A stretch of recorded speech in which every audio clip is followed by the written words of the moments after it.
Hello scrappers and planet lovers, Tin Man here with another video. So yesterday I was given a gas oven. It is extremely heavy. In its entirety it weighs 185 pounds. And the nice thing about all types of ovens, you will find them from time to time on garbage day, and they are a great source of scrappable material. I could have brought it in whole and got appliance weight price, which is currently about 5 to 6 cents a pound Canadian in London, Ontario, which is still a good price. But in my opinion, it is worth the time to separate the material. I have a lot of copper inside. This, as you can see, if I put a magnet to it, this outer panel does have stainless steel. There's going to be some aluminum inside of here. And because this is a gas oven, there's going to be a lot of stainless steel pipes as well as brass. So what I want to do today is not only show you how to identify the material, but more importantly, how to separate it properly and maximize your profit. So here we go. The first thing, as you can see, I have taken it apart, and there are a lot of screws. I always keep my screws in a container, safer to transport. Last thing I want to do is bring them to a scrapyard and them falling out and potentially popping a tire of myself or another vehicle. And when these are all magnetic. These are going to give me tin or steel price. I always throw them in with my tin because I have a lot more of it. And these are currently going for 10 to 13 cents a pound Canadian. These ones, however, these were inside the oven. These are different because, as you can see, if I put a magnet to these, the magnet does not stick. And that's because these screws are actually stainless steel. And what I do is I will actually put these in a separate container. And stainless steel right now is actually going for 70 to 80 cents a pound. So a lot better than my tin shred. And as I said, you will find them. Sometimes I will also, if they are non-magnetic, I will scratch them as well because I have seen screws that are made of brass. These ones, once I scraped it with a chisel or a file, it does reveal a metallic look underneath, so these are stainless steel. But still, want to make sure I separate them because these are higher value. After removing the side panels, what's wonderful about these and just taking the back things is this side panel right here from the oven, these are very heavy. As you can see, it is magnetic. And these are now actually going to be upgraded to tin or shred. So all of your panels, once you remove them off the appliance, all of my trays that I have, for example, these baking trays, magnetic. So this is going to be tin shred as well. So I've went from appliance weight at 5 cents a pound to 10 to 13 cents a pound, just bringing this in as tin or shred. So dryers, washers, the same thing. Once you remove those outer panels, microwaves, that will be upgraded from your appliance weight to tin shred as well. So it is a great thing to do, very easy to do. And as you can see, a lot of different tin here. I actually just weighed it. I have 160 pounds just of the tin. Here is my shell from my oven. But the interesting thing about this, and these, not all ovens have this, but this is the outer panel. As I showed you a minute ago, if I put a magnet to this, as you can see, the magnet does not stick. And that's because this entire panel here is going to go for stainless steel. Some of your electronics and appliances look like stainless steel, but if you put a magnet to it and it sticks, unfortunately, it is not high-grade stainless steel, and it would give you tin or shred weight price. So you definitely want to check. So I do have to remove it from the glass here. If I don't, then I'm going to get dirty stainless steel, and that's definitely going to significantly lower my price. And all it is, very simple. You can see the panel here. I just have to peel it off of here. A little bit of work left, but again, 70 to 80 cents for this stainless steel. As well, some of my other parts to it, I have, this is the bottom door. Again, really nice stainless steel there, non-magnetic. There are a couple screws here I do have to remove. As well, my nozzles or my panel here that had the knobs, this too is going to be stainless steel. And I will, once I publish this video, I will comment on final weights of the stainless steel and other items. But I can say, because I just measured or weighed the tin, that is 165 pounds just of tin there, which is awesome. Another thing on these that I do want to point out is your control panel. The control panel here, as you can see, this too has stainless steel on it, and it is non-magnetic. The back though, this is going to be magnetic, so once I remove this stainless steel, the rest of this is going to still be tin shred. If I turn it over, you can see some really nice circuit boards here. I have a really nice copper bearing transformer. These transformers, I do actually have a separate video on that showing you how to separate the copper. Great source of number 2 copper. Very easy to take apart. So if you're interested in knowing how to take apart transformers, go check out that video. But this copper, number 2 copper right now is at an all-time high. It's going for $4.60 a pound Canadian, which is great in London, Ontario. I do also have a little aluminum heat sink there that's going to be extrusion. I do also have, as you can see here, 5 relay boxes. And these relay boxes, I always call them silver contact boxes. Great source of silver. Once you break those open, there's going to be a small spool of number 2 copper and a small silver dot. And I actually have one just to show you for an example. This would come out of a relay box. That little dot there is silver. So what I do is I will cut those off, put them into a vial, and hopefully one day I will extract that silver. But I do collect these, which is great. There is also on the inside, once I actually remove this panel and I put a knife under this circuit board here, this push button control panel, there will also be a mallard board. And this is actually taken from a different microwave, but they will all have something like this. And as I said, this is called a mallard board. There is all those different windings inside are silver. So I actually just store these up. You can sell them online. There are places that will buy them, but there is definitely going to be a nice long one in here. And all I would do, as I said, is just take a knife, peel up this plastic, and it will be underneath that. Mallard boards you'll also find in keyboards and any type of push button electronic like this. So great thing to find. And as I said, the rest of these circuit boards, once I take off the goodies, I can actually bring this in as e-waste and I will get 5 cents a pound for it. So none of this will actually go to waste. I do also have some wire on here. This wire that you see here, if I look at it, this is actually going to be classified as appliance wire. And the reason I classify this as appliance or electronic wire, is because when I'm looking inside of it, there is actually, once I cut them open, a strand of aluminum that goes around the copper. So this will actually be a separate category. It's about 60 to 70 cents a pound. Some of them, if you look in them, look carefully, they can be just aluminum windings. So this is just going to be, as I said, electronic wire. And one thing that is definitely different about this gas oven, just to show you the appliance wire. So a traditional oven that is not gas is going to have a really nice power cord like this. This is a great score. You can see the great big yellow brass prongs. This one, however, because this is gas fed, it only has a smaller appliance cord.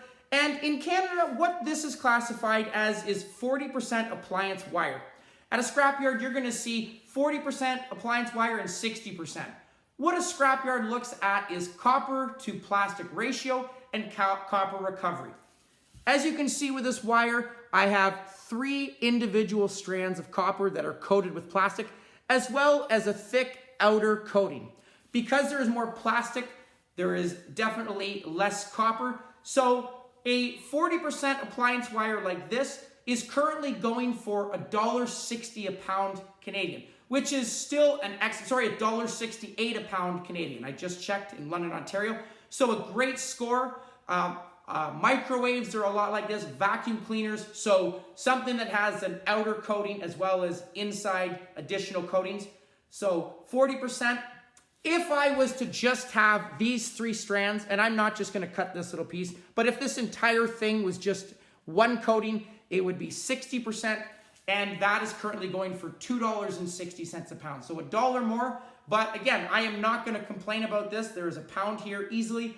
I definitely wanna make sure that I separate it. This one, again, I have shown videos on these types. It is definitely worth your while to cut off the brass prongs, and I do have a separate video showing you how to do that if you're interested. But some great yellow brass there, and the rest of this wire could be or would be also your 40% because it's got the individual wires in there that are coated as well as an outer coating. So great appliance wire there, but definitely different comparing your gas ovens to your regular electric ovens. Because this is gas, obviously I also have a number of burners, and these burners, I definitely want to make sure I separate these. These are going to be cast aluminum. Cast aluminum right now is going for 50 to 60 cents a pound. I'm about 99% sure these are cast aluminum. I have seen categories of zinc cast, but these I believe are going to be cast aluminum. So same thing as your frying pans, a lot of times your barbecues, especially your old black barbecues, and it feels and sounds like your cast aluminum. So you definitely want to make sure you separate them.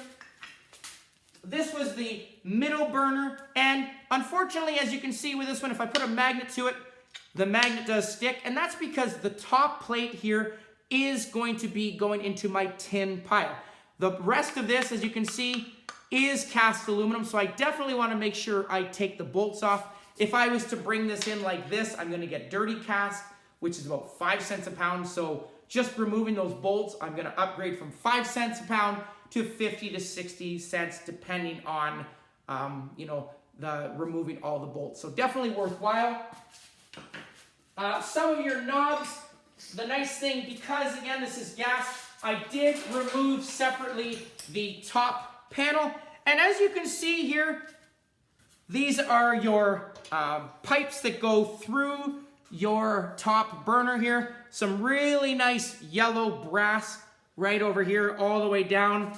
Every one of these fixtures, you can see there is a little bit of brass inside of there. Just turn that right in the middle there. So you definitely want to make sure you remove that. As well, in the back, there was a couple really nice pieces of brass here. And as I said, this brass is going to be classified as yellow brass, very beautiful looking. And this is currently going for $3.45 a pound Canadian. There is actually a pound and a bit here just from these two. So it does add up in weight for sure. So a good score there. And what I want to show you as well is because it is a gas line, you're going to also find a hose like this. This one did not come with this, but there is definitely going to be a gas line that goes from your gas from outside. If you have a dryer, gas dryer, you'll have a pipe like this. You would have one for your barbecue if you have a gas hookup. And like I said, these are also, I often talk about these in videos, finding little pieces like this on construction sites. This is going to be stainless steel as well. The tubes, these tubes, as you can see, look how long that is. It goes from the bottom of the oven all the way up to the top. You can see some really nice brass there. And all I would do to remove that brass is just take a grinder and I'm just gonna cut, make an incision and pop it off. Some of these things, someone might ask, well, how do I know that this is not aluminum? How do I know it's stainless steel? And the first thing you do want to make sure is magnet test. Any stainless steel, good stainless steel and aluminum definitely is always non-magnetic. So both of these you can see are non-magnetic. The next thing is called the spark test. If I was to take a grinder, and I have a grinder here that I am going to use to show you, but if I touch this with a grinder and it's aluminum, there will be no sparks. If it's stainless steel, then it is going to spark. So I'm actually going to do both of these because both of them come off of this oven to show you what they're made of. So here is my grinder. Again, here's my first test.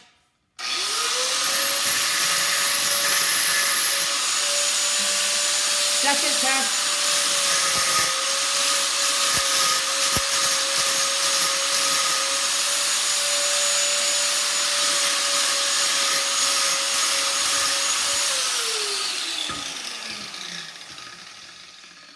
So notice the lines on this did not spark. So these are actually aluminum. This, as I said, is going to be stainless steel. So that spark test, again, is definitely the best method to do it. These pipes are definitely not heavy at all. They're easy to bend, as you can see. This, because it is clean aluminum, this is going to give me about 60 cents a pound Canadian, 60 to 70 cents depending, but this would be clean aluminum. Again, I definitely want to make sure I take these brass pieces off because brass is a lot better and it is definitely going to add up in weight for sure. So aluminum tube, and I do, as you can see, have a whole bunch of them running through here on the grill. I have a whole bunch going to, these are my pressure gauges, and these pressure gauges as well. There is some steel on here, there's definitely some brass connectors. I also have, if I put a magnet to this one, it is magnetic, so I definitely want to remove that. But there was one that I had here that has a small motor. This motor was driving the fan in the oven, and this motor has copper in it. You also see right here, this is another type of relay box. This too will have some silver contacts in it. But this motor is the same type of motor you're going to find on the bottom of your microwaves that spin your plate. Easy to do to open that. You just hit it with a hammer. Once I remove the cap, you can see there is a nice spool of copper in there. This copper as well is going to go for number 2. So you definitely want to make sure you get those. I also had probably the biggest piece of aluminum foil I've ever seen. This is wrapped around the oven box. This too is going to be as clean. It's free of any debris. There is no paper insulation on this one. So this too would go clean aluminum for 50 to 60 cents a pound. And there's probably about 7 ounces here. It's folded up nicely. I can step on it. But it was wrapped around the entire oven, which is great. Here's another type of pressure gauge. As you can see, put a magnet to it. There are a couple screws here, but pressure gauges or pressure valves, if you will, you find a lot of them on obviously barbecues as well, those cylindrical items. Cast aluminum, if you open those, there's a steel spring in there, but definitely some cast aluminum there as well. And the last thing, definitely all of your trays. These trays, again, you do want to check these. I have seen some of your trays as cast aluminum. Unfortunately, if I put a magnet to it, cast aluminum is non-magnetic. This would be classified as cast iron. And I'm just going to actually just throw it right in with my tin. So a great score here. Definitely have lots of stainless steel. As I said, run a magnet by it. Some of them, don't be fooled, will look like stainless steel, but the magnet test does not lie. Any type of magnetic force, it's going to be classified as tin, shred, and not high quality stainless steel. So make sure you separate it properly. You definitely don't want to go in with a mixed load because all of your hard work of some of it clean, some of it dirty, scrapyards do not have time to separate it for you. So make sure you do that beforehand. I do not have to remove from this door part. As you can see, this is entirely magnetic. I don't have to remove the glass here. I'm going to leave that on there for the weight. But the other nice thing about taking this apart is I can now use up or maximize my space. This thing was huge. Now it's a little bit easier to do. I can turn it on its side and actually use the inside of that oven for storage, putting other pieces of scraps in there, like my trays. So all in all, it took me about an hour and a half to take the whole thing apart, separate it. I've got some great tin shred, a lot of stainless steel, some great yellow brass, some appliance wire, lots of copper from the motors and the wire, and again, a lot better from appliance weight price. So hopefully you found that interesting. Hopefully it helps you the difference between your electric oven and your gas burner ones. There are definitely different components to it. Hope you found it informative. Please comment down below, like, share, subscribe, and I'll catch you on the next one. Tin Man out.